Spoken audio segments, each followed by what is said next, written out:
Good afternoon, Chip here with Hybrid and Electric Car Sales, coming to you from my shop in beautiful Franklin, Tennessee. I'm inside of a 2022 Bolt EUV, and we are doing the replacement of the lower AC control panel.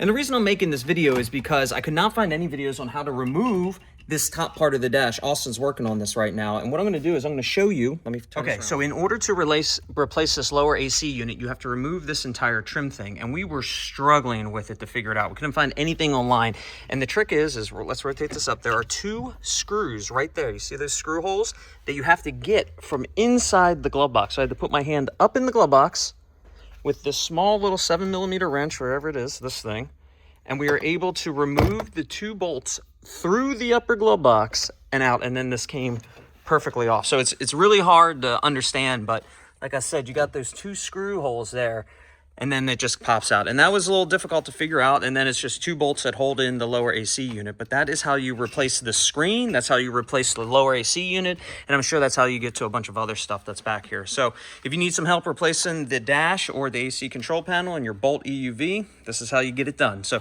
check us out on hybrid and electric car sales.com. Come see us on